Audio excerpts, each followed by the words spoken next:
Planning Commission and this task force. Welcome to the second meeting of the 25-26 General Plan 4-year review. For this 4-year review, the Planning Commission will serve as the task force. Please remember to turn off your cell phones. And the parking validation machine for under the garage at City Hall is located near the entrance. Agendas and sign-up sheets are available in the back as well. Starting out with roll call. Carlos, Chair, myself, I'm here. Vice Chair Bickford? Here. Commissioner Borosio? Here. Commissioner Bondal? Here. Commissioner Cantrell? Here. Commissioner Cow? Here. Commissioner Casey? Here. Commissioner Nguyen? Here. Commissioner Oliverio? Commissioner Young? Here. And that is 9 here with 1 absent, so we do have quorum. Please note that public comment is listed as item number 5 on the agenda and will take place towards the end of the meeting. You can fill out a speaker's card and give it to the technician. Each member of the public may address the commission for up to 2 minutes. In response to public comment, the Planning Commission is limited to the following 2 options: responding to statements made by questions posed by members of the public, or responding or requesting staff to report back on a matter at a subsequent meeting. With that, I will hand it off to staff to begin the meeting with agenda item number 2. All right, thank you. Let me just get the slides pulled up. All right. Agenda good- overview, item 2. Yes. Good evening, Commissioners. Jared Ferguson, Principal Planner with the Planning Division. I'll be one of the main presenters tonight along with Cora McNaughton, Planner 3 with the Planning Division. This is Task Force meeting number 2. And let me go to, this clicker is working. Okay. Our agenda overview for tonight. We'll be going over some notes from the last meeting, and then we'll be diving into our main topic, which is around urban village planning and the urban village strategy. And then we'll have time for our recommendations, a task force discussion, and public comments. So for the first item, I'll pass it off to Ruth to discuss some follow-up from our last meeting. Thank you, Jared. Good evening, Planning Commissioners. Just want to quickly note that the synopsis for the last meeting has been posted, and we captured the questions and responses to most of those questions that were raised. There were a few outstanding ones, which I'll dive into here. So the first one is there was some requests for information on the cost of development study and the study session. This has been scheduled. It's a council study session that is scheduled for December 8th, 9:30 to 12. It will be broadcast via Zoom and YouTube and will be held in person in the chambers. And staff is also working on scheduling a separate study session for the Planning Commission on this topic. More details to come. But the agenda for this study session should be posted at least 10 days in advance, as most meetings are. Secondly, there was a question about whether we could use a texting app or online tool to capture input and question during these meetings. We've determined that's not possible due to the policy we have in place that limits hybrid meetings such as these. We also, so we encourage members of the public to email us questions as they have been or their thoughts prior to the meeting, after the meeting, and we will respond. The third bullet here, SB 79, so there was a question posted about whether the city will join other cities to challenge SB 79. At this time, staff is focusing on the implementation of the law and the impacts it will have on housing and land use in San Jose. The presentation that follows will have some more highlights on SB 79. And lastly, there was a request to modify General Plan Policy IP 5.12, which allows 100% affordable housing in unplanned urban villages. The request was that we lower that threshold to 50% affordability. In order to do that, staff would need council direction to modify that policy, and currently staff does not propose to change that threshold. We believe it's been successful in providing affordable housing in these urban villages, granting access to commercial sites to those affordable developers ahead of market rate developers, which essentially reduces competition for land. And again, the presentation that follows will talk a little bit more about what we've seen in terms of development for IP 5.12. And lastly, it's not written here, but just want to give you a heads up. We do have a community meeting, virtual community meeting scheduled for December 15th in the evening, likely at 6:30. We'll broadcast and post on our website and social media. It's an informational meeting for the public to get a better understanding of what we're doing here, and it'll be sort of a discussion of what we've done so far, where we're going with this policy work. And then in the spring, we will have the in-person open houses. And that's it. Thank you.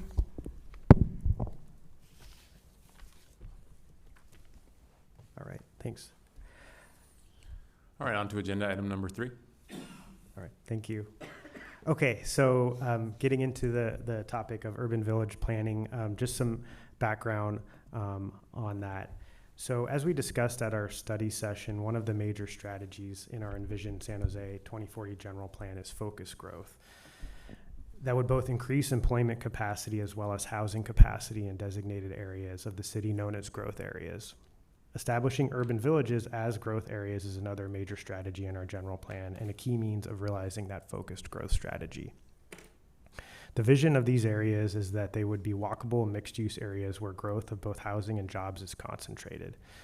Given that these villages are some of the key growth areas for our new housing and jobs, evaluating their planning process and overall strategy is one of the elements of this 4-year review scope. This is a map of the general plan and all of its growth areas designated in the city. The areas in red are our urban village areas. So it kind of gives you an orientation of the areas that we're talking about. We have some other maps later as well that better show this.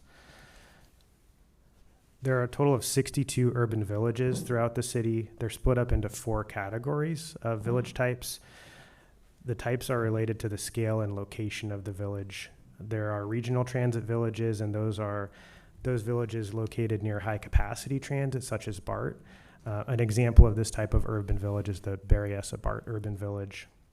We have local transit villages. These are along our local transit, such as light rail and rapid bus. An example of this type would be our Southwest Expressway urban village, located along Southwest Expressway along light rail. We have our commercial corridor or center urban villages. These are less access to transit, but along significant corridors or thoroughfares. They'll still have some transit, but not rapid bus or light rail. So a good example of this village type would be our De Anza Boulevard urban village in West San Jose. And then lastly, neighborhood villages. These are much smaller villages. They're typically clusters or small groupings of commercial centers around usually a major intersection along significant streets, but much smaller in scale and size than the other villages. The general plan includes many policies related to the implementation of urban villages and their planning process. Villages must generally have a separate plan that is adopted by City Council before residential and mixed-use projects can move forward on commercial sites, unless they're eligible for a couple of special policies that we'll talk about in a minute. Each village plan also has certain required elements such as development and design standards and transportation and circulation plans associated with the future village and its growth. Each village plan is also intended to show how it can properly allow for the growth of both jobs and housing that's assigned to it in our general plan, and that's done through the associated policies and land use for each village that's adopted.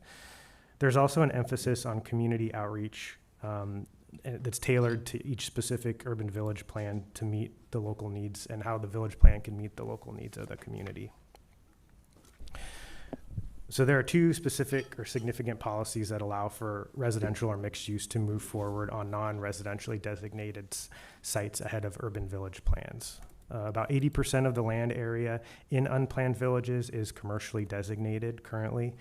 The signature project policy allows for mixed-use projects that help further both the housing and jobs for the village, help further the housing and jobs goals for each village, and they have to show how they're going to do that in order to move forward. And so that means they have to meet certain minimum commercial requirements as well as meeting certain minimum density requirements as well. It must also include publicly accessible open space, and meet a number of other policy criteria. So this policy was established as a part of the creation of the general plan, so it's existed since 2011. We've had 9 projects entitled through the signature project policy. 2 have been built and 1 is under construction. And then the second policy, which Ruth mentioned, IP 512 is the technical number. It was established in 2016 through one of our subsequent 4-year reviews of the general plan. It allows for 100% affordable housing projects to proceed ahead of an urban village plan. And these projects are also eligible for state streamlining, such as SB 35. And this has been a successful policy. We've had 15 projects entitled through this process, with 2 built and 8 under construction, and 2 are currently under review right now for entitlement.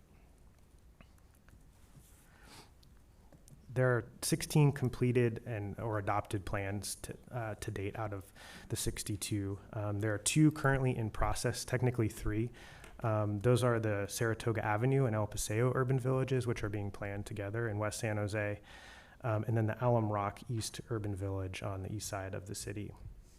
The 4 villages around the future BART station, the 5 Wounds area, those were the first plans that were completed after the general plan was adopted, and those are being updated right now. And this also includes the Dearborn Station area plan as well as one of those. So while 16 of the of 62 have been completed, there was an emphasis given to villages located in areas where there was significant development interest for the most part, and also focus on many of the largest of those villages. So while only 16 have been completed, 43% of the total land area across those 62 villages is under a plan currently. And once we complete the planning work underway right now, we will be over that 50% mark. So this map, it gives you a little more detail, and this was included as part of your packet as well.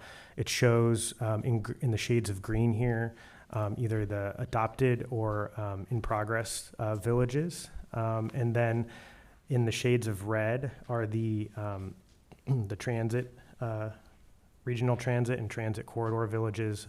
The orange are the commercial center villages, and then the yellow are those neighborhood villages. So it kind of gives you a sense of the city.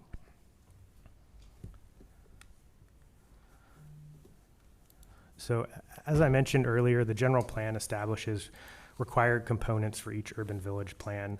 The intention was to ensure that these plans accommodated job growth and housing in a way that addressed the local character and needs of the community, and also to meet the jobs and housing goals assigned to each village within the general plan. So some of the required aspects include reviewing the boundaries of each village and making any potential modifications there if necessary, setting the specific height limits or and densities within the land in the village, as well as adopting any standards that might better reflect the community's character or needs. Part of the process is also identifying locations for public facilities, including parks and open space, and also transportation facilities that are necessary for the growth. Each plan and process engages with the surrounding community, involves them in the development of the plan. And then all of these components get incorporated into a final urban village plan document that gets adopted by the city council. So getting into a little more detail about what that process entails. So as an initial step in the process, something grant funding or other additional funding is also typically needed to complete the process. And grants come from different sources. One example would be the Metropolitan Transportation Commission. So the first step typically includes researching for potential grants and then applying for those grants, and then reporting and tracking the grant-funded activities.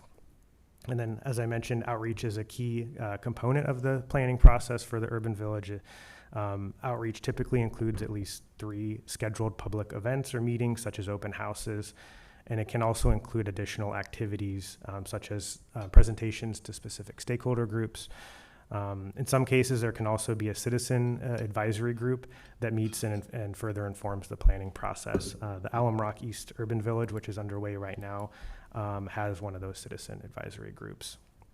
Staff utilizes consultants to help augment our work, particularly with certain aspects of the outreach process.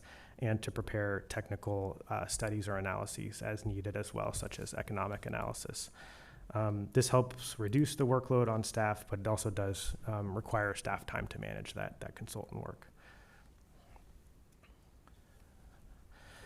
And then another key component of the process is an analysis of the urban village area, such as its existing uses, and the outreach effort helps gather further feedback from the community that informs the proposed land use changes and zoning changes for the properties within the urban village planning area, as well as to define or set the location of public infrastructure such as parks and open space and transportation facilities. And then additionally, there's agency coordination. So given the broad impact of the planning effort, there's coordination with internal city partners such as our Parks Department, Department of Transportation, our Housing Department, as well as other outside public agencies such as VTA as well. And so to make sure that the plan's policies align with the goals of those other departments and other agencies. And then there's time to actually draft and prepare the planning document, which is a significant portion of the process. And part of the creation and adoption of an urban village plan requires review under the California Environmental Quality Act, so or CEQA. And so the specific level of clearance varies depending on the changes and specifics of the village plan and policy, but does require time and coordination in order to complete that work. And then the last step, of course, is a public hearing process. So each village plan is considered by the Planning Commission with a recommendation to the City Council for their final approval. Can you say what the duration is of that 8-step process? Yes, I was just about to get to that, yeah. So getting into a little bit of our lessons learned around that urban village planning process. So typically on average, the process has taken about 3.5 years from the first community outreach meeting until the full adoption by City Council. So we've continued to make adjustments throughout the process or throughout the life of these, or throughout the life of this planning process based on experience. Some of the lessons that we've learned from previous planning processes, including, trying to reduce the number of scheduled public outreach events or try to facilitate or streamline those. Trying to simplify the actual plan text within the document to make it more easily readable, easily digestible, which also reduces potentially the time it takes to produce that document. Really focusing on actionable goals and policies. And then also bringing the actual document drafting in-house. It used to, earlier versions were done by consultants, and we found that having it done by staff it produces better outcomes and improves the efficiency of completing the plan. And so the measures that we've implemented so far have helped cut down the planning timeline. So North First Street Urban Village and then the Capitol Caltrain Urban Village, which are some of the most recent ones adopted. The North First Street process was completed in about 2 years and 9 months. So about 9 months less, than typical. And then the Capitol Caltrain Urban Village, which was a smaller urban village area, was completed in about 18 months. Jared, just a quick question. Yeah. This is what you're talking about right now are answers to questions that were listed in strategy P40 of the housing element. Is that correct? Yes. So one of the reasons why we included this as an element of the scope of this general plan work was for a couple of reasons. So one reason, it's always an embedded item within the general plan for your review that we evaluate urban villages. And then additionally, as we included in our housing element, we had strategy P40, which was a significant, strategy policy work and included in the housing element, and was to do a very robust evaluation of our urban village planning process. And so summarized here are some of those things that were included in that strategy, whether to maintain all of the existing urban villages, understanding whether or not, a one-size-fits-all approach makes sense for urban villages, considering consolidating urban villages into single planning processes, and then understanding whether all the plan components are necessary. And so as we get into our recommendations, you'll see kind of at least the things that we've outlined do try to address this evaluation. And so I'll pass it to Cora now to kind of get into that. Good evening, Commissioners. I'm going to present staff's preliminary recommendations for streamlining urban village planning. Next one. So staff has 4 preliminary recommendations to address strategy P40 of the housing element, and after review of the urban village planning process.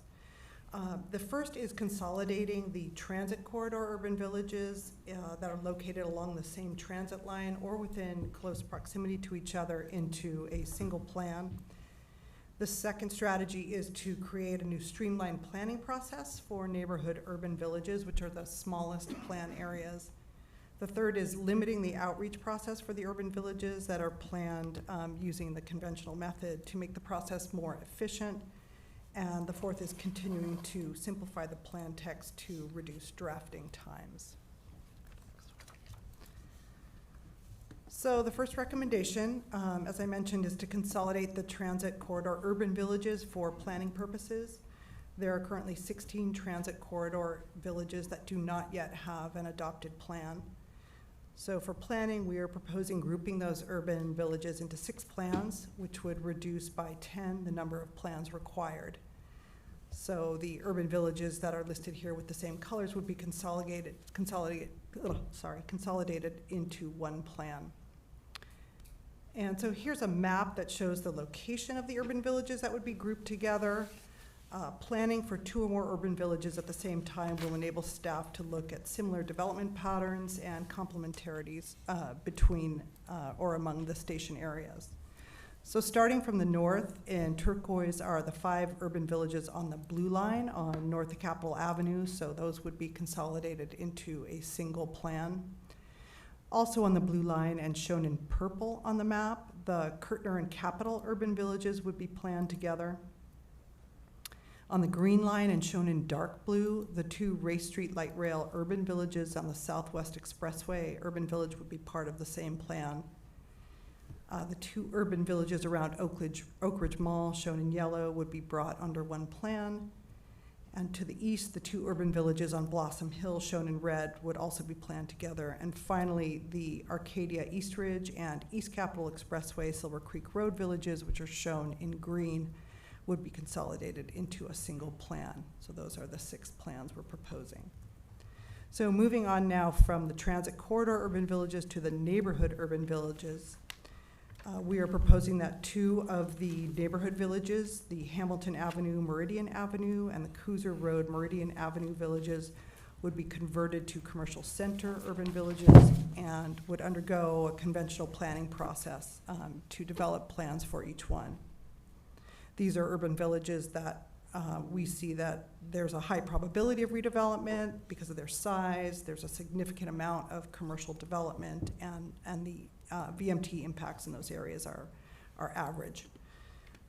So for the remaining 17 neighborhood villages, staff recommends targeted changes to general plan land use designations and zoning to allow for housing and mixed use projects in those urban villages. So in other words, those urban villages would be grouped together into a single general plan amendment and rezoning package. The process would include outreach beyond the public hearing process, but separate urban village plan documents would not be developed for those areas. So here's a map of those neighborhood urban villages. So 2 of the urban villages, which are shown in red, would be converted to commercial centers and would undergo that conventional planning process culminating in an adopted plan. The other urban villages shown in purple would get targeted changes to land use and zoning, but no urban village plan per se. So with the addition of the 2 converted neighborhood urban villages, there would be 8 commercial corridor urban villages in total. Each would have its own conventional planning process. In addition to those 6 transit corridor plans mentioned earlier, the total number of plans to be developed and adopted would be reduced from 14 from 42 plus, as we mentioned, a planning process for those targeted changes in neighborhood urban villages. We are recommending, however, that the outreach involved in the conventional planning process be more clearly defined to avoid prolonging the planning process. As a baseline, outreach events would be limited to 3 scheduled community events, and then other outreach with specific stakeholder groups would be provided as warranted. So the fourth strategy, which to some extent has been implemented for the most recently adopted plans and will continue to be refined, is simplification of the urban village plan text with a focus on actionable goals, policies, and standards. This has resulted not only in shorter plans, but plans that are easier to implement with clear standards for development in each area. One of the helpful things in this regard is, for example, the citywide design standards, which were adopted in 2021. And those already provide a great deal of guidance for development that creates a sense of place and encourages connectivity and walkability. So rather, sorry. Just a quick Yes. question. Are you going to talk about specific plans for outreach and how they'll work at some point? Today, we're really talking about sort of generalities in terms of reduction of that, limiting that outreach process to those 3 planned events, which are sort of the greatest lift for staff, but we're open to suggestions on other aspects of that. Okay. Should I just wait till you're done? Sure. So, as I mentioned, the citywide design standards already provide a robust set of standards. So rather than create an entirely new set of standards for each urban village plan, the focus would be on design requirements for specific areas within each urban village plan area that may require some kind of unique treatment. So to summarize, we currently have 42 unplanned villages, and as a result of our recommendations, we would reduce that to 14 plans, or if we add in that single plan for targeted land use changes in neighborhood urban villages, 15 planning processes. 6 combined station area plans, 8 commercial center plans, and targeted land use and zoning changes for the remaining neighborhood villages. And just a final note about Senate Bill 79, which was signed last month and affects transit-rich areas, including many of the city's urban villages. So the Planning Division is currently working on an analysis of the impacts. But here's what we do know now. The law allows for increased building heights and density and floor area ratio within a half mile of heavy rail, light rail, and bus rapid transit. It also allows residential development on commercially zoned sites, which, as Jared mentioned, in the urban villages that don't have a plan adopted at this time is not permitted in much of those. About 80% of the unplanned area in urban villages has commercial land use designations that do not allow residential development. We don't have an official map of the affected areas by SB 79 yet, because there's still a lot of questions about, the correct interpretation of the language of the law as it relates to distance from transit stations. So that's still being worked out. But by the last task force meeting next June, we'll complete our analysis of the new context created by SB 79 and provide some final recommendations based on feedback we receive for the urban village planning process. Next slide. So that concludes our presentation, and as I mentioned, we're ready to take any questions you may have. Thank you. Commissioner Oliverio. Thank you, Chair. On the SB 79 map to be completed by June 2026, what's the level of complexity? I mean, it seems that it's a half-mile radius from a particular stop. Can staff tell me why that's not interpreting? We'll have the map done in the next month or two, and we expect to produce an info memo to City Council on it with a more precise map. So that'll be done. It's really like, I think we want to, how would 79 affect or maybe change our recommendations around urban villages specifically? That's what we want to come back to the task force in June with. So by that time, we'll have a better understanding and some time to think about what it might mean for those unplanned villages that are affected by 79? Are there changes to the planning process or approach we want to take? Because, you know, a lot of sites will have allowed for mixed use already. So that's what we would come back.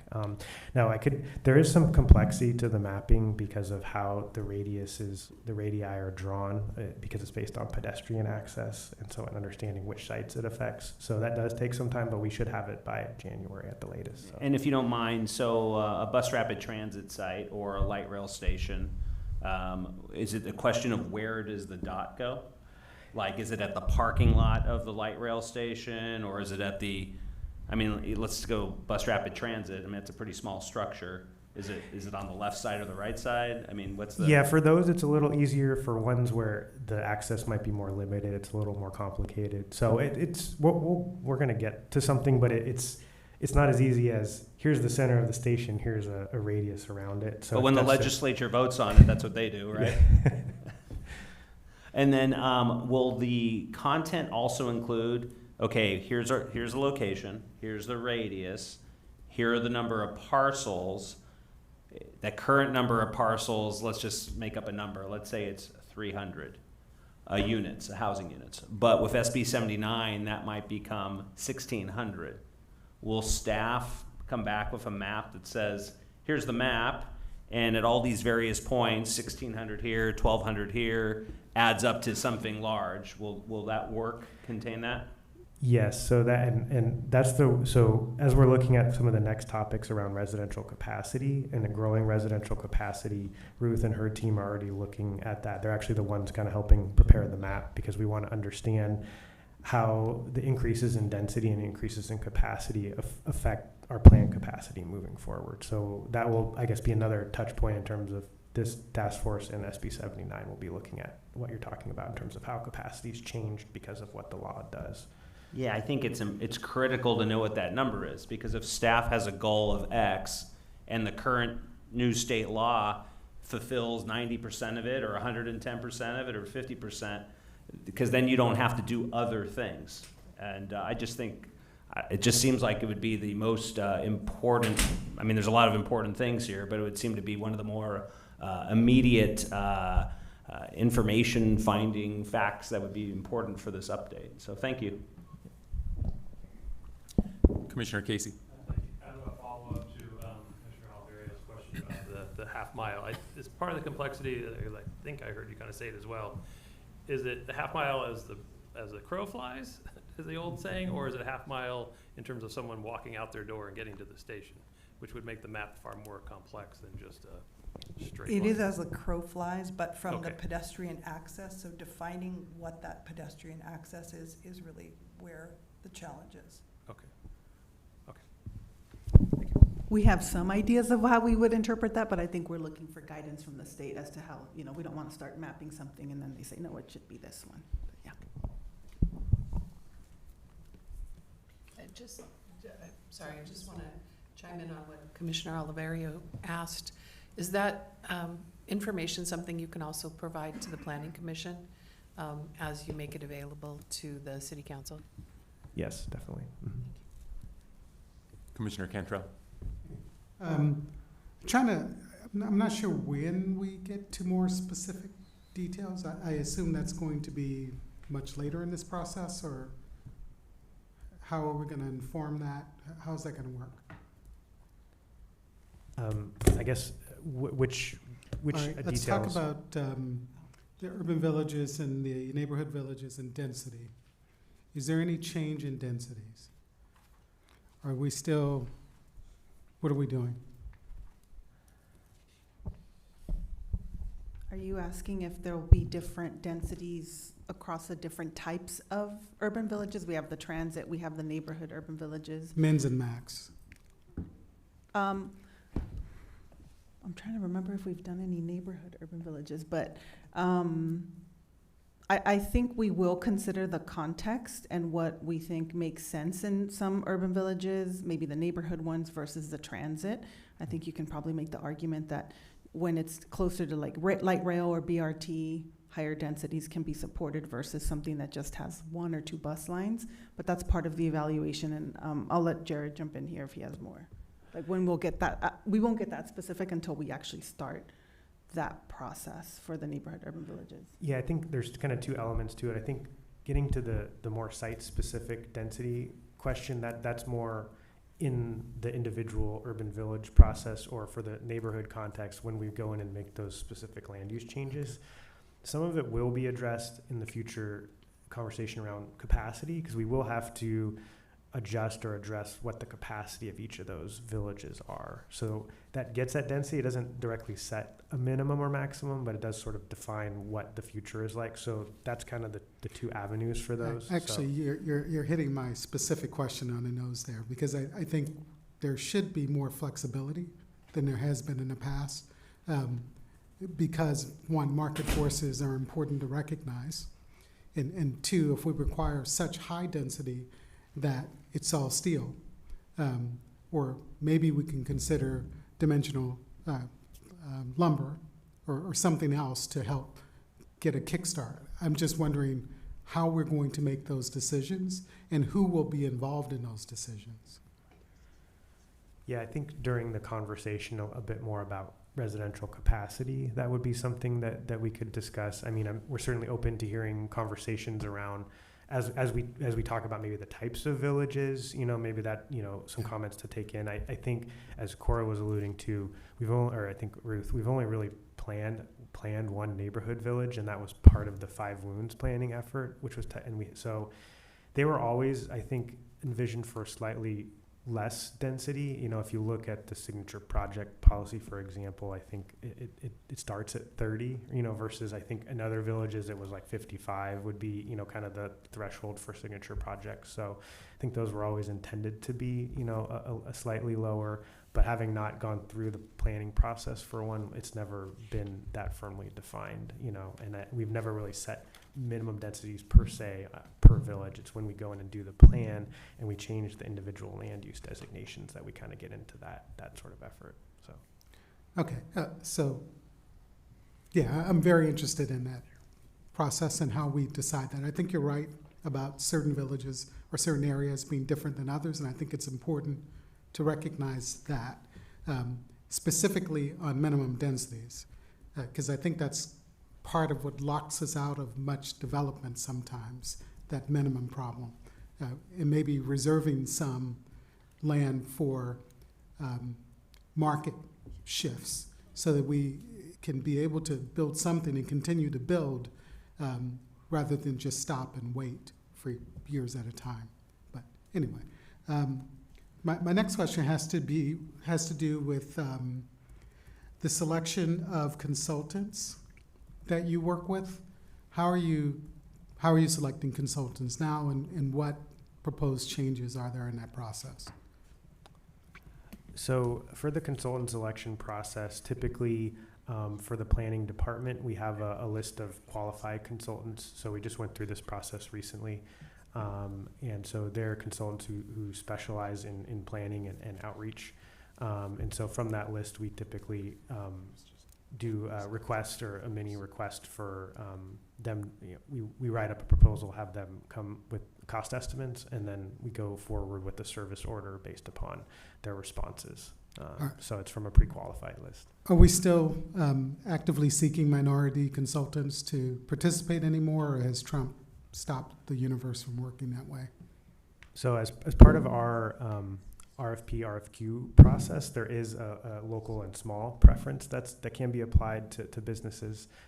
So that's the aspect that is informed in terms of our procurement process that we have. So Okay, so we're not calling minority businesses. small and local. Okay. I'm also curious about the process of engagement and what you plan to take out of it. I think we all know that I don't think that process has been working terribly well. So my concern would be to take things out of it without clearly identifying what's working and what's not working, in my mind at least, leads to a potential additional failure. So what's the process and how are we going to do that? Yeah, I think where we're going with the recommendation where it currently is we're trying to strike a balance. There are elements that take time. Drafting the document takes time, but generally one significant element of time is the outreach and engagement component.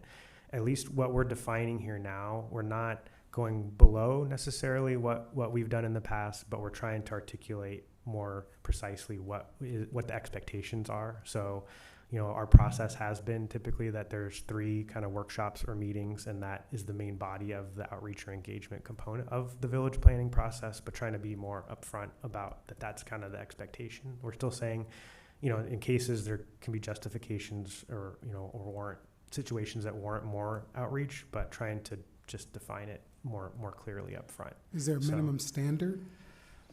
That would kind of be at that 3 meeting threshold, and with some other elements, but that's where we're sort of going at. I think it's challenging because I think we're trying to, it is an important element of the urban village process. Is a lot of it is it's about hearing from the community, but it's also trying to get helping educate the community on the process, how they can get involved and how they can voice their opinion. A lot of them, it may be their first experience kind of engaging with planning. I think that's exactly where we fail, to be quite frank.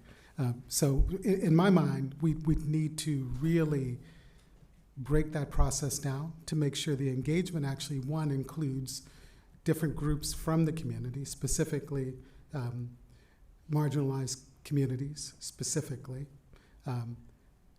and that the way we do that outreach is really actually best facilitated by people who know those communities well, and ensuring that we do that to ensure a better outcome. And 3, stopping and doing a check if it's not working. If we're not engaging the community, we're failing. We just need to pivot somehow. And I think that should be a part of our process.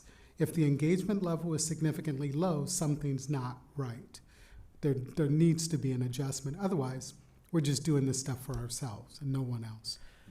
And I think that does play into how we do things today. I mean, I mentioned as part of the Alum Rock process, right? We have that community advisory group. I mean, that was done in that effort to try to better engage that community.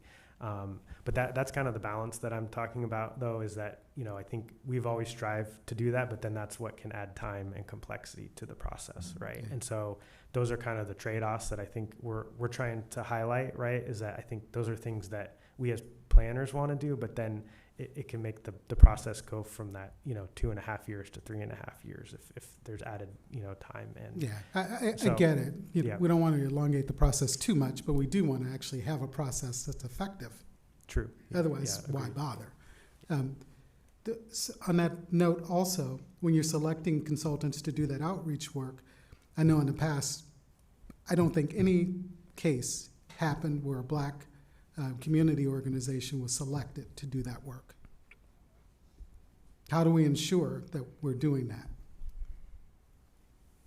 Well, one of the ways is we are working with the Office of Racial and Social Equity, so that we do consult with them on our outreach plans on all aspects of planning. So that's, we can certainly ensure that is, an important part of our outreach planning and as we go forward in this process, trying to determine what that looks like, really working very closely with them. And we've already had conversations with them about that. Okay, So. that would be great, though I know that office is overburdened because there are very few people left there, right? Yeah, and they were actually directed by City Council to work with us on this effort, so. Okay. Yes, very, limited resources, but I think we agree, sort of, it is difficult. Land use and planning is kind of up here and kind of goes over people's heads, and this actually, the 4-year review is one opportunity for us to kind of make it accessible, and I think we were hoping, we hope we did that and kicked it off with the study session that you participated in with City Council. We do have some ideas for sort of shorter videos, taking some of that information and sharing it, but I think it's gonna be part of a longer process where, regular folks in San Jose can say, I know what the general plan is, or at least I have a sense of what it is. And for our open houses, that will be sort of one of the what do we call them? Easels, or sort of the stations. We're gonna have different stations for the open houses. One will be General Plan 101, like, why are you here? Why do we want you here? Why do you wanna be here? And so just to sort of outline that we understand that outreach, especially outreach to disadvantaged communities, is very important. And we have to start kind of at the very, very beginning, again, to your point. I think a good example is the high-speed rail work that they did in the Gardner community. It was a lot of lifting, and but they did it, and they got a lot more engagement that way. It didn't work out for the community in terms of what was decided so much, but at least they were involved. And actually, with that, there's a lot less complaining. They were there, so they know what happened. I really want to make sure that we don't lose track of what we're doing here. This is really, it's important to me, and it's important to a lot of other people in the community to make sure we get this piece right going forward. You mentioned also that the plan work would be done by your staff instead of consultants. I thought you were understaffed. So one of the things that we modified was the actual drafting of the plan document itself is something done by staff.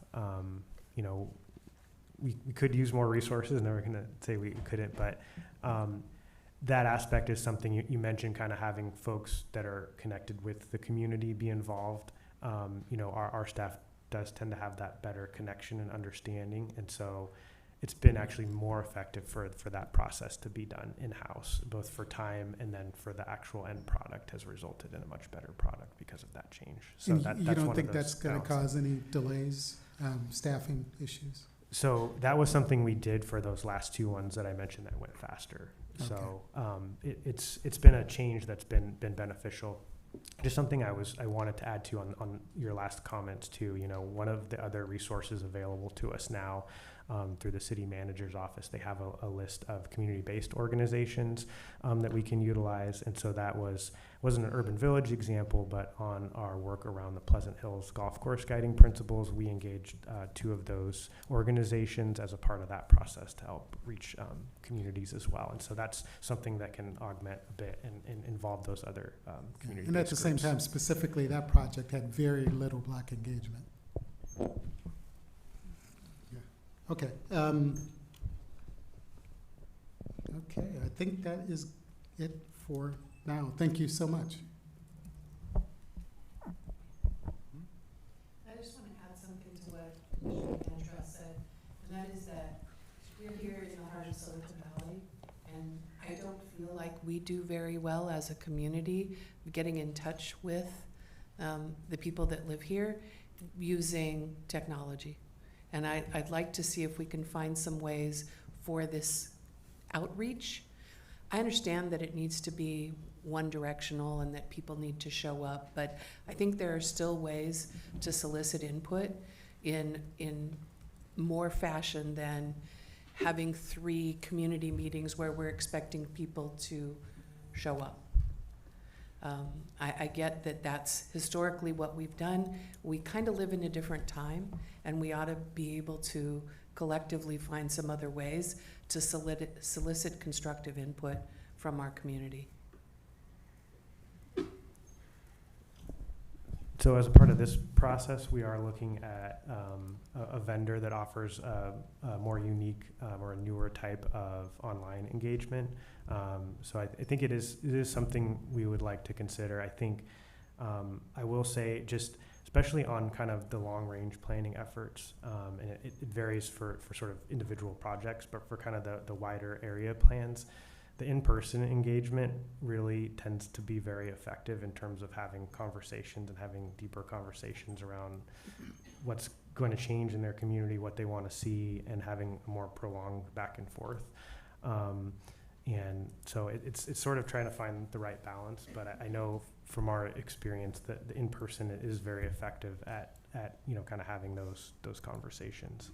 Yeah, I'm not challenging the effectiveness of in-person. I'm sort of thinking about the number of people now who are out of time to spend 4 hours to listen to us for 2, wait their turn to talk and provide input. I think there's got to be a way that enables our community to interact with us more quickly than that.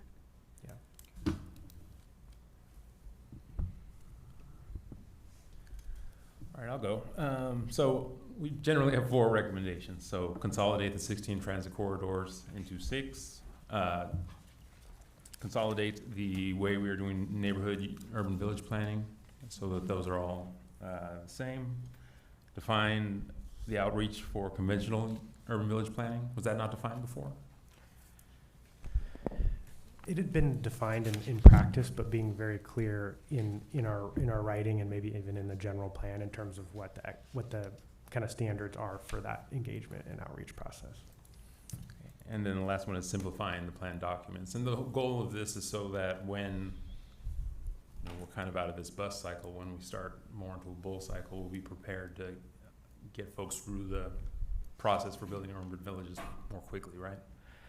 Yeah, I think it makes for individual project review easier. If you look at some of the older documents, they have a lot more background and sort of narrative around what was going on, which can be good, historically. But when you're trying to build your project or a planner's trying to review a project, having the simplified text that gets to policy 1, policy 2, and what you need to do. That does kind of help what you're saying in terms of streamlining, that effort. And it cuts down on the actual document we need to produce too, which helps save time. I don't know if you want to talk to that too. You have a little more experience in that directly, right? You were mentioning it. Yeah, I was previously an implementation planner, so combing through a lot of text as an implementation planner when you're reviewing an actual project that is being proposed in a specific area. Having to comb through a lot of sort of background information as opposed to, okay, what are the actual standards or guidelines that I need to implement for this project? The standards are usually, those are musts. Guidelines are good ideas, shoulds, but that's something you can discuss with the applicant, go back and forth and see, what they can do to change their project and make it, bring it more in line with, what the community has said that they want. So it's not to say that we don't want the background and we don't want the local information, and really often there's like a character element. This is the type of character of the development that we want to see in this area, but we really think that can be shortened and has been, as Jared mentioned, in the last 2 plans that were adopted, and it's been sort of much more effective for the implementation planners. How much do we think it would shorten the process, and will it move the needle? Shorten the process of developing the plan itself? That's right. Well, I mean, as Jared mentioned, the average for the plans overall is 3.5 years in terms of their development. The North First Street plan, which was developed within the last 4 to 5 years. That one was 2 years and 9 months, so there was some reduction there. And then the Capital Corridor one was 18 months. So there really was a focused effort to, bring that planning time down. And I know that the Urban Village implementation team the Urban Village planning team is definitely working towards, as far as I understand, a 2-year maximum for getting those plans done. Okay. Obviously, if we can do it faster, that's great. But. Great. The other question I had to do with the transit corridors, so moving them from 16 down to 6. Where did we get this idea from, and how is it going to improve, I guess, how quickly plans are put together, or what is it intended to achieve when you have one urban village plan for an area near the plant and then an area near Capitol Auto Mall? So there's a couple of reasons. Partially, I think, initially driven a bit by MTC's TOC, Transit-Oriented Communities Policy. It requires us to kind of look at station areas and look at minimum densities, look at parking and everything else. And so that's a body of work that we have to do. And so trying to think more strategically about stations and station areas together makes sense in terms of that policy direction. And then from a streamlining perspective, since they do share that shared connection, planning them together, kind of makes sense and shortens the timeline. So it's not 3 separate processes or documents that we're producing. It's one process and one document that results, from that. And so it speeds up. Has that been effective elsewhere, or?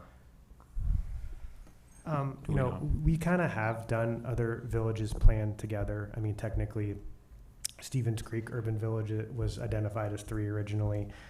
As I mentioned, we're planning Saratoga Avenue and El Paseo. Those are technically 2 villages we're planning together. So that work has, you know, is effective in terms of kind of shortening, while also not necessarily reducing, you know, the level of outreach. It just covers a larger number of sites, right? So. Thank you. Oh, Commissioner Cow. Yeah, first and foremost, thank you so much for sharing all this information.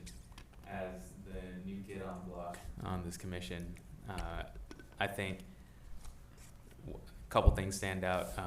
Vice Chair Bickford, when you mentioned the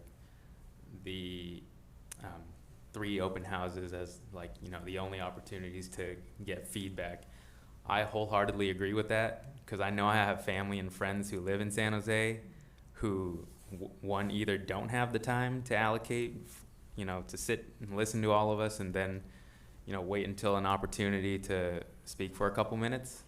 And 2, even if they had the time, the interest level in actually just doing this would be pretty low unless they were highly, highly motivated for some specific reasons. So I just wanted to point that out as, like, I'm thinking from, you know, the vantage point of, you know, my own cousin, you know, who I think would, you know, even if she wanted to participate in this, I think there are multiple barriers at play here. And that, to Vice Chair Bickford's point, I think some attention to how we can gather community input while at the same time achieving the department's goal of, you know, making the timeline shorter. Like, I see that there's a concerted effort to shorten this timeline from however many years down to, like, you know, a couple years max, or, you know, just shortening the process overall. I think there might be a way to do that while still getting more community engagement. And I don't know exactly what that looks like, but any effort that you all would want to take, embark, you know, on this process of gathering more input from community members who might want to have a say, but like I said, just for multiple barriers for various reasons, just wouldn't want to give that input. I think that'd be great. And then to Chair Rosario's comment earlier, as the new kid on the block trying to read these recommendations, I see, you know, the 4 recommendations that have been stated by you all and restated by the chair. I think something, you know, as the new person here, I'm having a hard time grappling with is the rationale for each recommendation. In some sense, I think I get the logic behind why the recommendations were put forth, but I think whether it's through the memo or maybe in these presentations, you know, as someone new to this, like completely new to this space, I think it'd be helpful to see, okay, here are the 4 recommendations, and, like, here's why. Like, this was motivated by the MTC, this was motivated by some community input we got 5 years ago that now we're trying to roll into the work we do. I think that would at least give a little bit more context for not only me, but I think a lot of people who, you know, may not follow the Planning Commission super closely, but then, you know, at a certain point in time they jump in and they want to understand why there's certain recommendations. To have that additional context would probably be helpful. Just, and maybe this is something to add more, not on the individual recommendation level, but maybe on more of the macro level on kind of why we're looking at the village planning process and strategy here as a part of the 4-year review. I mentioned it a little bit in the slides, but maybe just clarifying is good. You know, I think one of the major things we're trying to accomplish is to get as many or the rest of these villages over the goal line. As I mentioned, until the village plans are done, there's significant numbers of parcels where housing development isn't allowed currently. Now, there's some changes from SB 79 that will, potentially modify that in certain areas. But, as we're trying to look for new places to, grow our housing capacity, both to accomplish our 6th cycle housing element goals, but then look to that 7th cycle, having these plans done and, kind of those land use changes done are really important to providing that new capacity. So that's kind of the global of kind of why having these plans done is important. Now, that said, we want to try to balance, the want and need to talk to the community and do that engagement. So that's why we're trying to strike the right balance between still having those planning processes where we do engagement with the community, but where it's faster and we can get to, having those sites unlocked for housing potential. So I just wanted to, mention that as well as the sort of the high level. And one other thing too, sorry, just, I should probably clarify, we do typically have online polls and an online engagement component. And then we do often, meet with individual neighborhood groups, go to their meetings and talk as a part of the planning process as well. So we are, we do try to look for those other opportunities for engagement as a part of the process. But in terms of what we're talking about is really like city-led meetings, and that can take a lot of effort and time. So. Got it. Thank you very much. Commissioner Bandal. Thank you, Chair.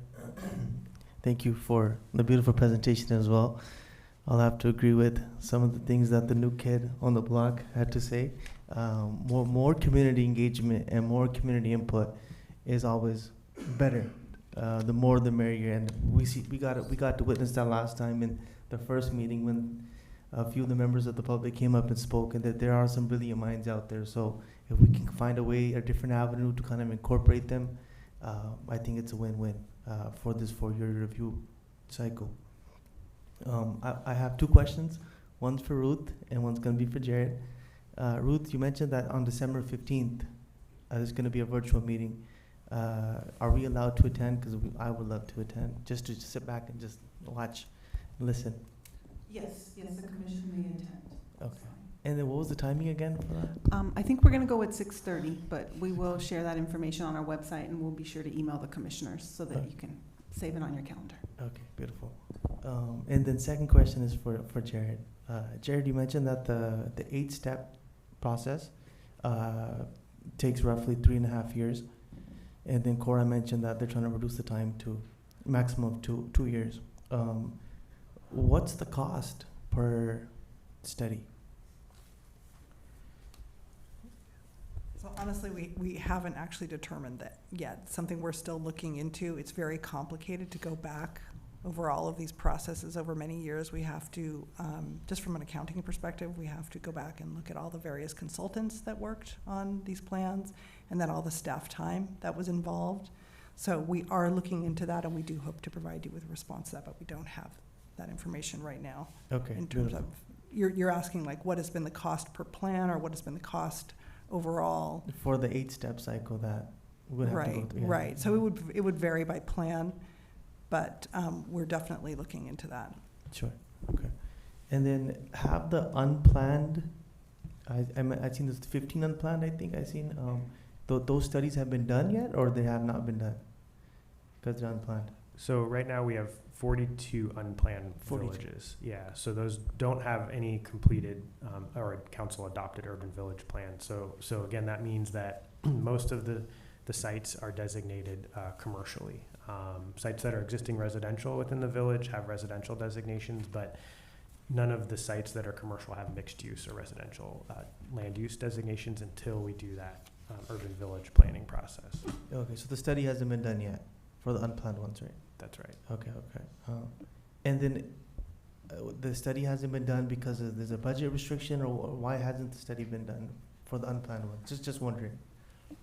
So we've completed 16, and typically, so we've had 3 staff allocated to the urban village planning process over the course of since 2011, when we adopted the general plan. And then each of those plans typically, as I mentioned, requires that grant funding. So it's been where we've been able to find that grant funding and identify the work. So it's really been around capacity and time it takes to complete those plans. So that's why, helping to reduce the number that we do will help try to get, going from 42 to 15. It's still a body of work to be done, but much smaller than it was before. So Gotcha. that's kind of been the challenge as to why. Okay, so the only reason I ask that is because, if assuming a developer's application comes in, and then you're kind of playing from behind at that point. If the study hasn't been done for Right. I mean, that kind of gets at what I was saying around, since we don't allow that mixed use, then, that development can't proceed unless it uses, that either that signature project policy or uses that affordable housing policy. So that's why, having these plans done lays the groundwork for development in the future. And so it creates a clear pathway for what the community wants to see, what the city wants to see out of new development, and allows it to proceed when it comes in versus a much longer process if they had to do a general plan amendment or other type of process to develop it. Yeah, okay, thank you. That was all. Yeah, thanks, Jared. I have a question about, sorry, Commissioner Young, please. Can I chime in? Commissioner Young. Okay, thanks. Jared, question for the new commissioners and all of us. How many housing units do we have to build in the next housing cycle? Our total allocation was 62,200. Correct. Yeah. So 62,000 by what year? 2031. Okay. That's why we're streamlining, folks. Simple as that. Okay. A big issue around the country now is what? Affordability. People can't afford to live here. Why is that? There's not enough housing. Period. Right? I mean, if you're a landlord and you can charge whatever you want because there's going to be 20 people applying to live in your apartment, right? So what staff is trying to do, what probably planning staff throughout the state are trying to do, is streamline these processes so we can get more housing built.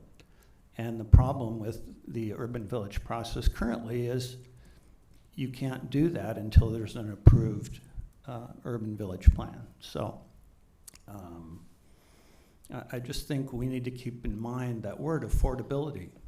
It's a big problem throughout the country, but particularly here in San Jose. Let alone trying to buy a house, the average working folks here are trying to pay rent. They're trying to pay rent and live here, and they can't. They can't do it on even 2 salaries. So you have folks out on the east side living 3 and 4 families in 1 unit because that's the only way they can live here. So, I want to give some input back to staff. I'm very supportive of your ideas. First of all, thank you for the presentation. It's really, really helpful, but I think you are heading in the right direction because we need to streamline. And there's a tension there between engagement and process moving along. So prior to coming on the Planning Commission, I was on the Neighborhoods Commission. And the Neighborhoods Commission really tried to get input from all of the residents in our council district. It's very difficult, very difficult. And, Commissioner Cow mentioned one of the reasons. A lot of people don't care. They either don't care or they don't know, but, Commissioner Cow, I think you hit it right on the head. People in this valley are busy. They've got lives, they've got jobs, kids. So we can't expect the staff to pull, blood out of a turnip, let's say, right? We have to have open engagement processes, but the folks have to give input back, right? So I think what I'm hearing from staff in streamlining that, and I agree with this, is fewer big, large meetings. My experience, again, on the Neighborhoods Commission, when you have an issue and, planning, I was in the, I was a president of a Neighborhoods Association, and I was in the District 9 leadership group, which had, multiple neighborhood associations coming in. Commissioner Olivero is very familiar with this too. You'd have this very large meeting, and 3 planners would come out with lots of neat stuff, and you'd get 3 questions, right? So I think, and this gets to Commissioner Cantrell's issue also, is I think it's more effective to reach out to the stakeholders. And I think that's why it's important that you're working with the Office of Racial Equity to make sure that you're reaching out to the nonprofits, faith-based groups, associations, to try to get input from folks that we normally wouldn't hear for. Another thing that I have found effective is outreach through the council office. I know in District 9, our council member has a huge email outreach, and it's very effective. And I've found people actually tend to read those emails because they've got a lot of good information on just different things going on in the district. And so I know in District 9, Councilmember Foley's emails have been going out with a significant blurb on this process. Like, folks who are looking at the general plan, this is going to be important. Please go to these meetings. If you're not able to go to the meeting, please, provide input via email to the staff. And I think staff's done a good job of developing a website where folks can do that. But anyway, I just want to say I'm supportive of the streamlining. I'm very supportive of doing more work with staff and less with consultants. I worked in local government for a long time, and consultants are great if you have a very specific problem. My experience with consultants is they'd make a report and then the staff would have to redo the report, right? Because the consultants didn't know the problem as well as the staff. So I'm very supportive of that, but I also recognize that we're living in a world of dwindling government resources, right? I am sure if we talk to our planning director and assistant director, they don't have enough staff to do the work they have now, let alone. So it's really important to streamline. I think your idea of consolidating districts is really good. And I think what I see you folks trying to do is get the process going better, try to reduce the impact on staff, so that you can do one report for 10 villages rather than a report for each. I'm very supportive. I'm very supportive of all the recommendations. I think it makes a lot of sense, and I think we can use an outreach method that is more stakeholder based and outreach, and then meet with those groups individually. I've found that to be very helpful, actually. When I was on the Neighborhoods Commission, I would go out sometimes to those meetings, and they were really good versus these large meetings. So I just wanted to say I think it's very, very well done, and I think you're definitely moving in the right direction. Thanks.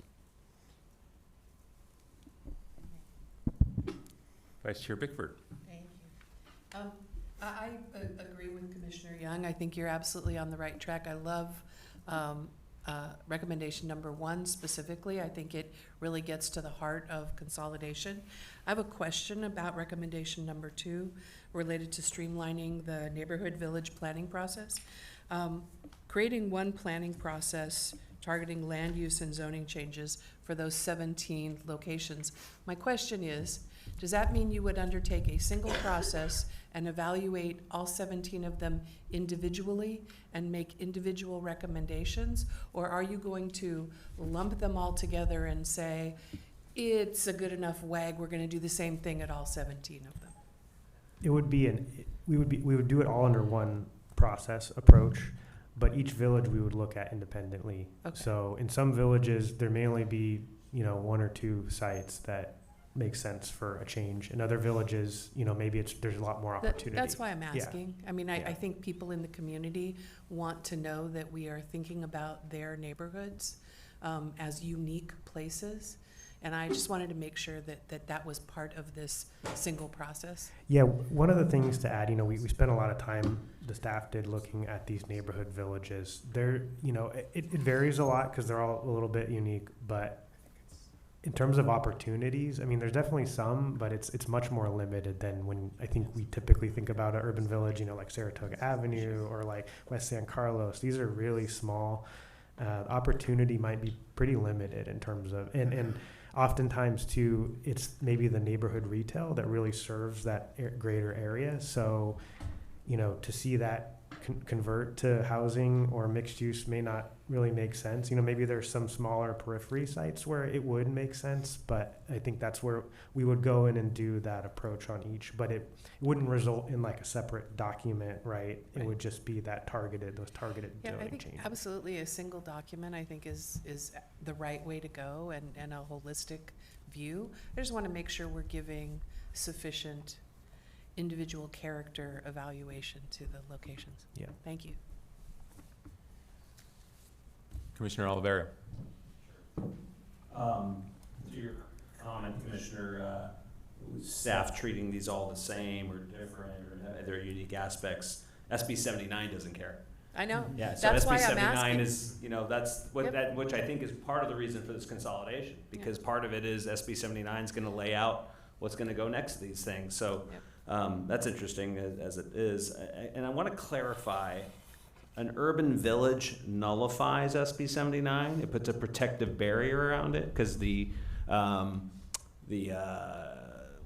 density bonus doesn't, you can go above and beyond an urban village with density bonus. So I'm assuming SB 79 goes above and beyond an urban village?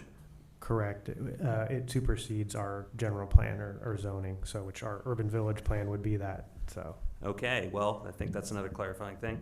And then I wanted to take a moment to share, you know, I think a lot of people, well, first of all, I'm supportive of these recommendations because we want to make these things faster, because I think for a long time, there's been a lot of criticism of all these unplanned urban villages, and because the process was in a way that took so long. And as you mentioned in your report, we're often relying on grants to pay for staff time. So I think making these things, I think, you know, there's a lot of thoughts here, but one, I think the in-person meetings are important. People can engage in a lot of different ways digitally, but having those in-person meetings, and having attended countless number of urban village meetings myself, people are engaged, and part of it's the staff doing an education process, right? Because, yeah, people aren't concerned until it affects them, right? And I think most people that are at these meetings that are involved are sort of have a selfish point of view because they're curious on how it's going to impact their home, their neighborhood, et cetera.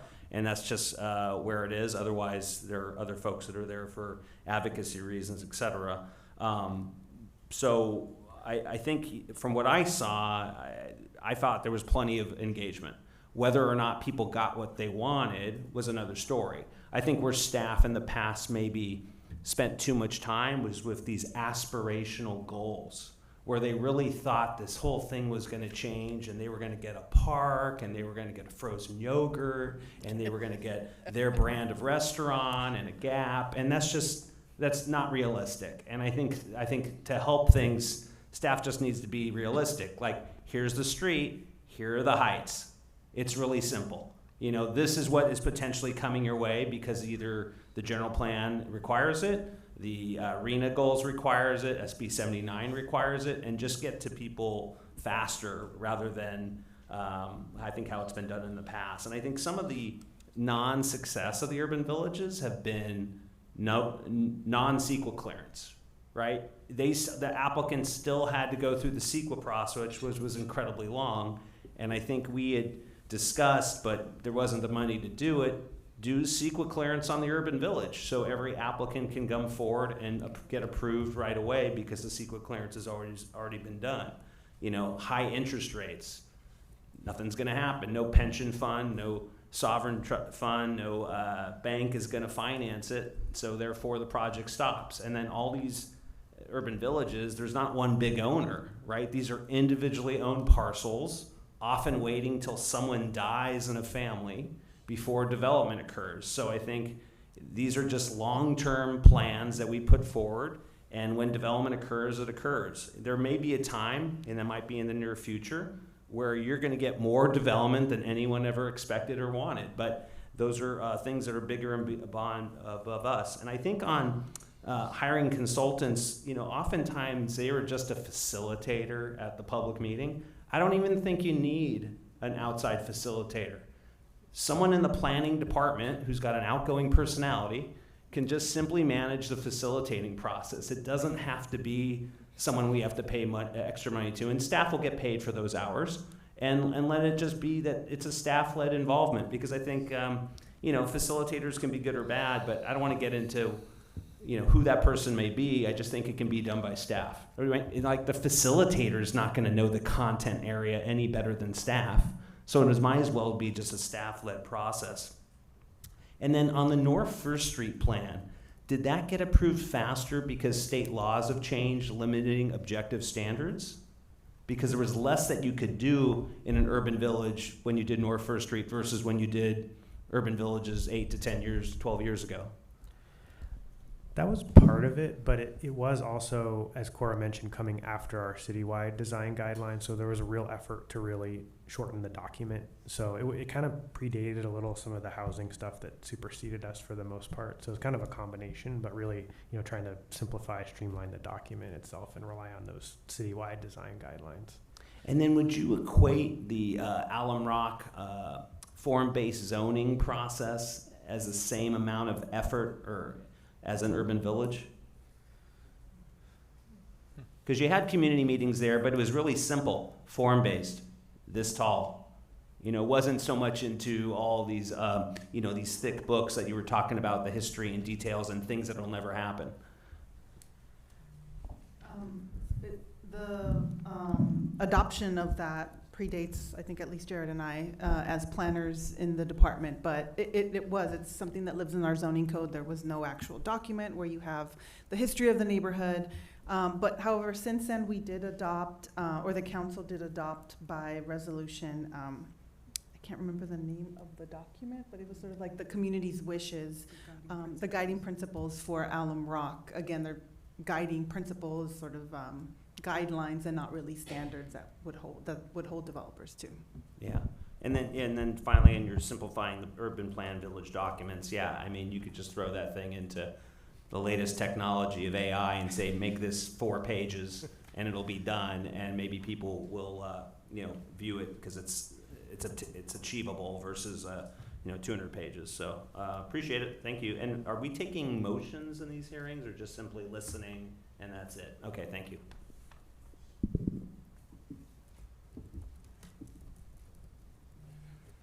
Commissioner Barocio. Perfect. Thank you for your presentation, staff. One of the points that my colleague here brought up, I want to revisit in terms of form-based zoning. In the Alum Rock area, that was a very controversial approach. Can you say a little bit more about how if it's tied in and how it's tied in into the urban village approach model framework, and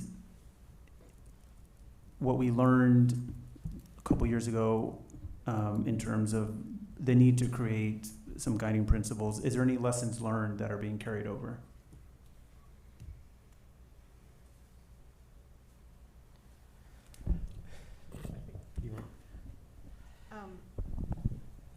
I think, I'm sorry, the question, lessons learned from the form-based zoning?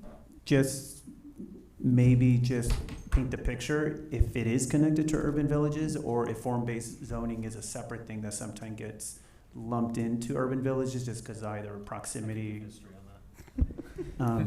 is my first question. And then the second one is, if it is tied in, is it tied in into the area of the lessons learned slide or page 17? We're going to ask Martina Davis, our division manager that oversees the urban villages, to respond. Thank you.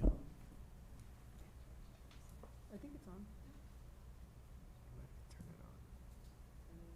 No, it's not on.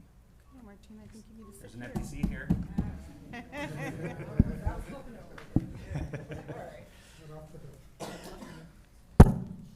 Okay, hello everyone. My name is Martina Davis. I'm a division manager here in planning. I will say the form-based zone does predate me as well, but I probably have the most history, so I'll do my best. So that was our first attempt at a form-based zone. So it was just kind of upzoning the area with development standards and none of the vision, none of the amenities, none of the transportation, none of the parks improvements, none of that. It was just purely looking at the form of the buildings out here. It did predate the urban village planning process. Then when the city created the concept of urban village plans, we wanted some easy wins, you know? And so we said, well, maybe this looks like what an urban village plan might look like. And so we deemed that it was an urban village, it was complete, and it had a plan. And that plan is the form-based zone. We have had a lot of, frankly, negative feedback on that, and it has been because, you know, the community does very much desire that visioning discussion. It doesn't speak to transportation. All of the other plans do speak to transportation. It does not speak to parks. All of the other plans speak to parks. Originally, the urban village plan had the amenities framework, so we were going to try to get above and beyond public amenities. Because of the legal framework we had found for that required properties to be rezoned because we'd already adopted that zoning. They were also going to be left out of the amenities framework. State law came and took the amenities framework from all of us, so no one got amenities in the end. So those were some real challenges with that form-based zone. That said, from a tool to just purely guide private development on the property, it is pretty effective, right? It is some pretty effective standards. But we have found it's missing those other components that when you're coming to a community and you're saying, hey, we're gonna, you know, expect to see potentially thousands of new units in your area, it's difficult to impossible to have that conversation without the transportation conversation, without the parks conversation, without the amenities conversation. So those are the downsides to it. That said, it is a nice streamlined approach from like a purely land use standpoint. So it sort of sounds like Commissioner Oliverio says we aren't gonna get your favorite restaurant in here, but let's get buildings these heights, but at the same height, form-based zoning, the folks didn't like it because it didn't address transit, parks, and the rest. So we're kind of balancing these two. Yeah, that, and you know, a picture's worth 1,000 words. So all the other plans have pictures and images, and you know, and so you can kind of see, oh, okay, I can see what we expect, and that is literally just text. That, you know, the community very much feels that they missed out on that, that everyone else is getting. And, you know, again, as, you know, a person, you understand that kind of desire to see something, to actually see it and not just have some words on paper. Okay, can I have a follow-up question? So with that said, as we move forward in this, with the recommendations and what staff sees as the best direction, are you, I don't know if we can make it this simple, but do you think that moving forward, it's going to lean more towards the pretty pictures, the explanations, the amenities, the parks, the visioning, or is it going to be more on the other side where it's, you know, just black and white text, expect report, memo style communication or presentations?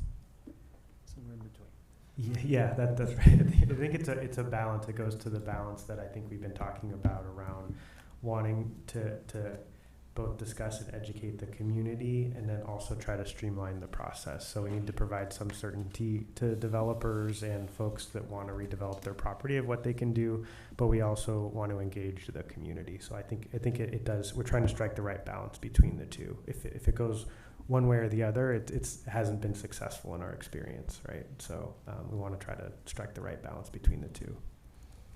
Awesome, thank you. And I think this is my last question. So if we consolidate into, I don't know if page 27 is the best one, but the regional local transit category, the commercial center category, the neighborhood category, does the form-based approach or its essence, is it in all three or is it in the neighborhood one? Where would we find its influence mainly? So I think what we've talked about is not necessarily in the zoning code, but in our citywide design guidelines, and relying more on that to define what what the development looks like, and trying to write less specific guidelines in the individual plans, right? That makes it more complicated for review and adds complexity. So adopting something citywide and refining it, and then applying it in those villages, and still going through the individual process to see if something more is warranted in certain cases. That would be less the case in the neighborhood village process as an example. You know, they would still be subject to the citywide design guidelines, but there would be no additional specific guidelines or design standards adopted for those, since those are really strategic land use changes within those villages. Okay, thank you for the clarity. Chair? Yes. Just to provide historical context on form-based zoning, number one, it wasn't invented in San Jose. Form-based zoning is a national or international phenomenon that communities have used. And what happened was that this was a process that was started under one council member in District 5 and then completed by another council member in District 5. It was a multi-year process that involved community meetings. But the major reason for these council members to initiate and finalize this process was that they felt their part of town wasn't getting the level of investment and development that was other parts of the city were getting. And they felt if they pushed in or initiated, pushed, whatever, form-based zoning, that would streamline the development opportunities for that street and that community. That was the intention at the time. Right. Okay, let's move on to public comment then. Agenda item number 5. Please fill out a speaker's card and give it to the technician. Each member of the public may address the commission for up to 2 minutes. In response to public comment, the commission is limited to the following options: responding to statements or questions posed by members of the public, or requesting staff to report back on a matter. So we can get in line behind the microphone as I call your name. So Dr. Robert Wood, Rico Gallardo, and Ruth Callahan.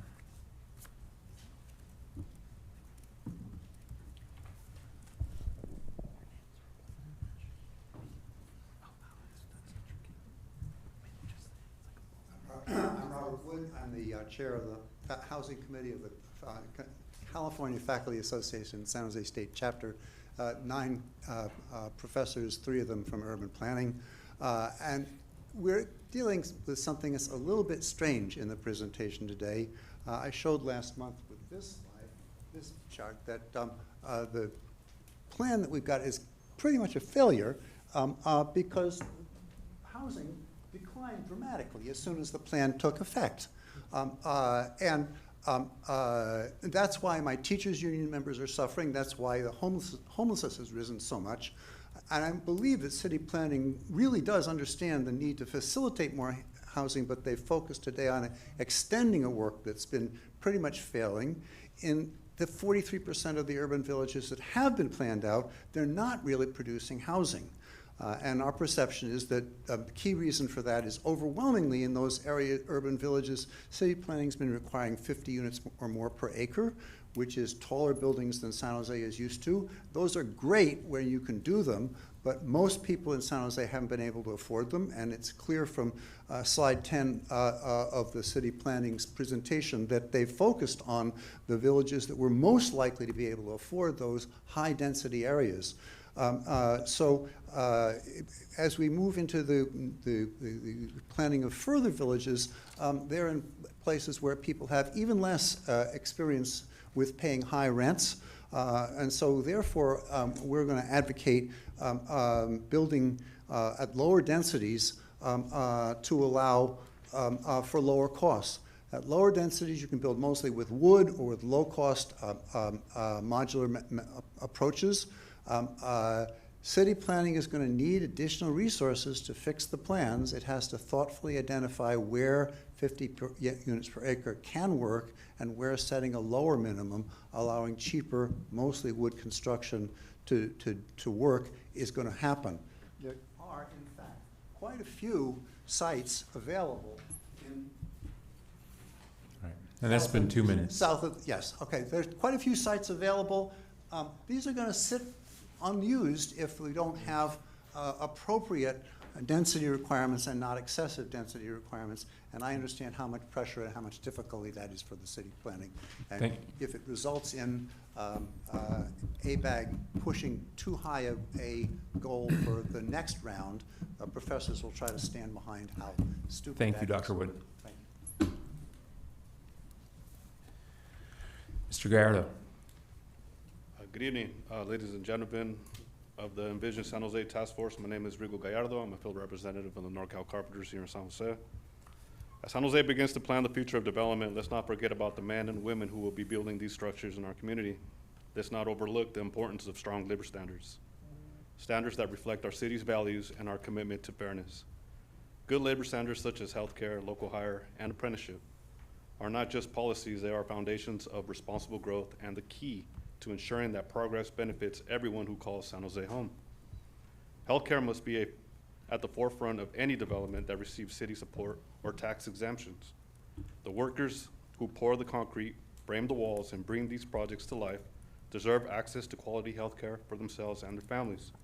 When we invest in their well-being, we strengthen the entire community.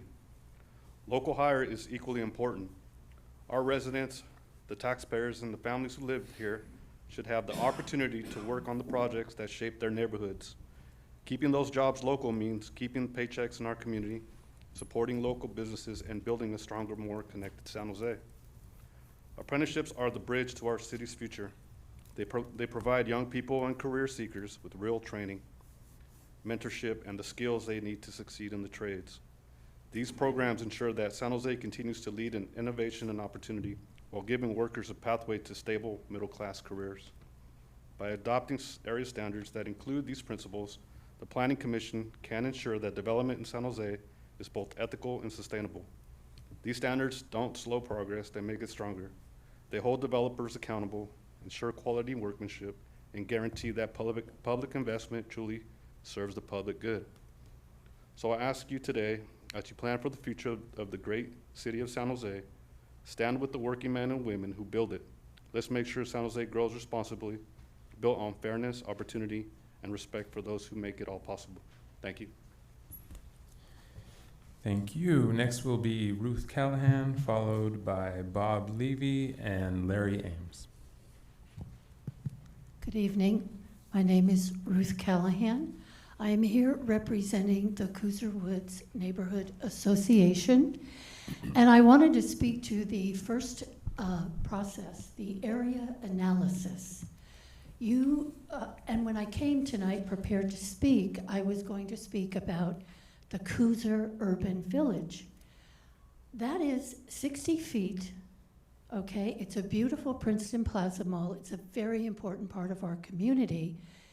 But we are under construction for a 7-story, 191 unit, Section 8, complete Section 8 housing with a minimum standard of rent for people who make 0 wages to 80% of the median.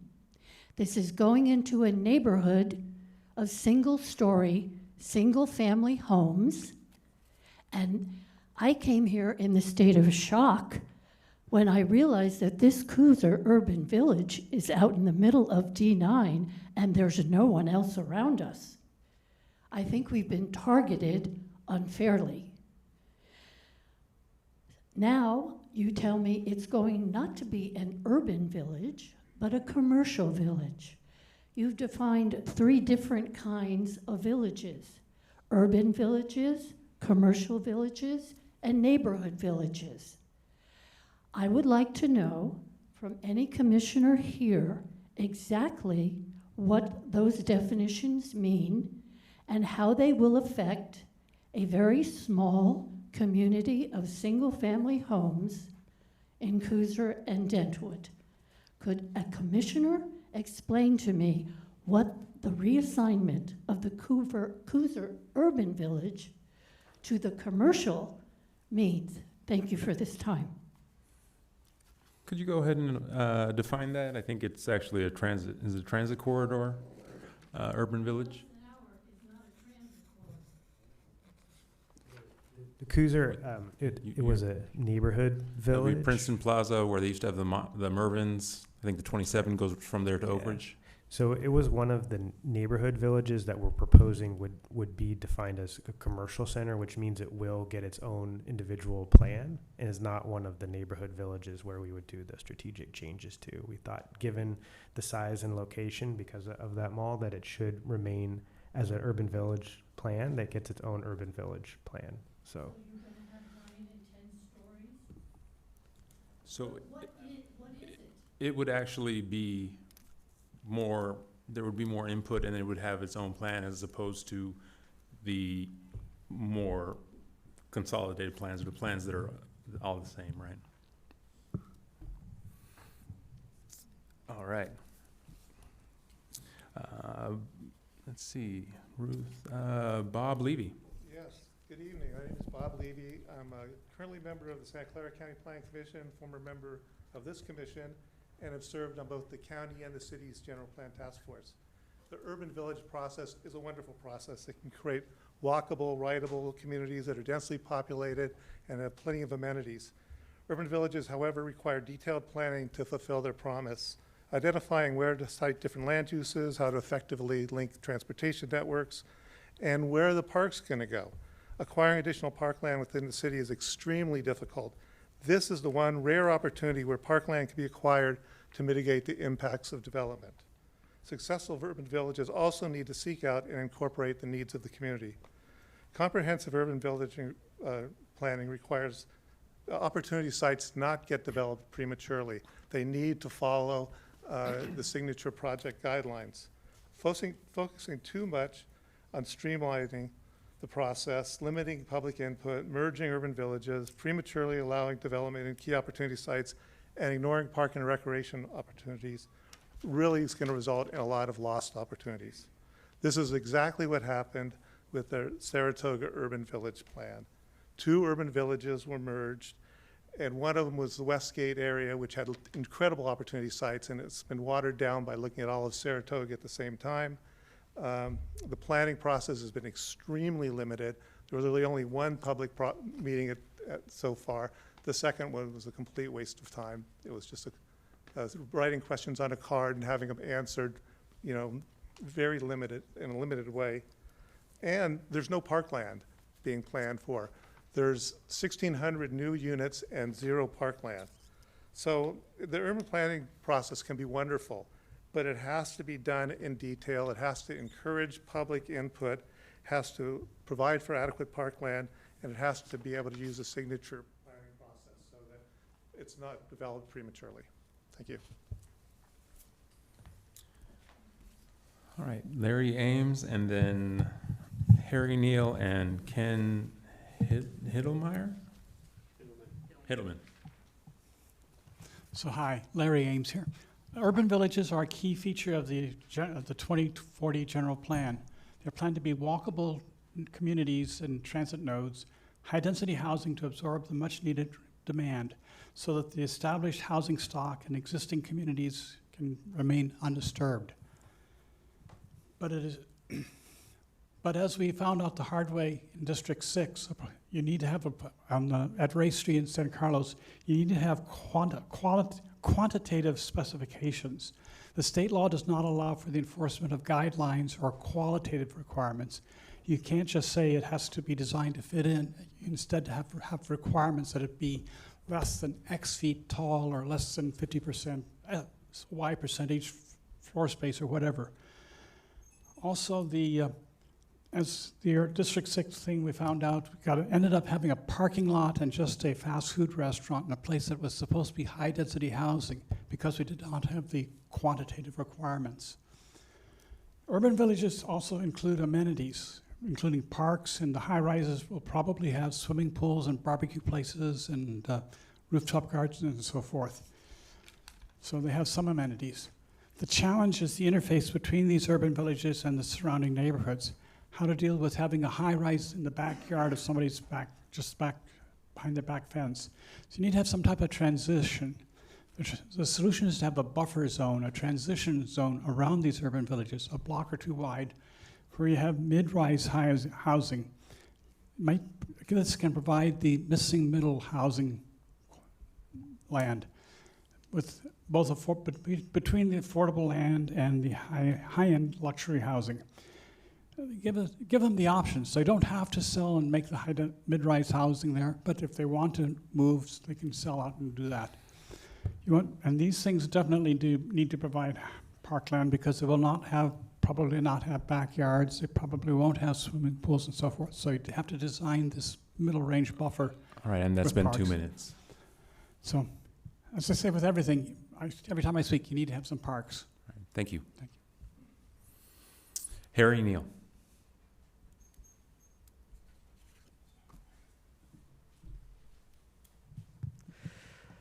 Good evening.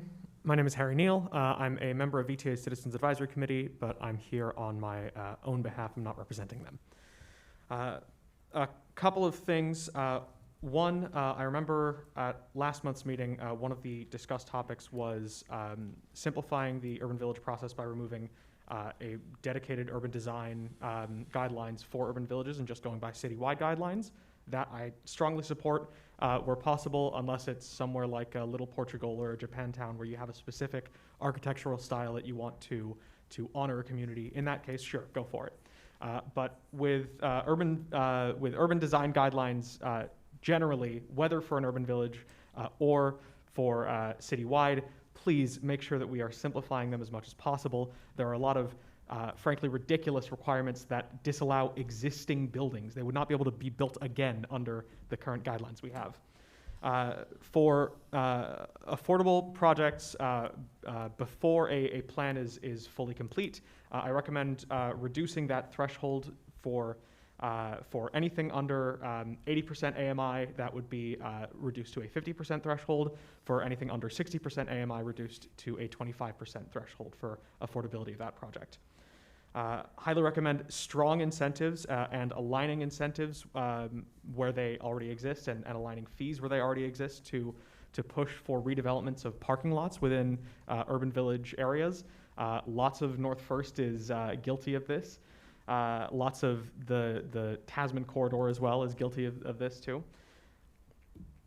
If possible, pre-approved building designs would help to speed things up. Say we just have a selection of maybe 6 or 7 story building designs, and a developer says, okay, I want to build this one, and they can have some streamlined permitting for within an urban village. And please prioritize as much as possible transit stations. Thank you. Thank you. Ken Hiddleman.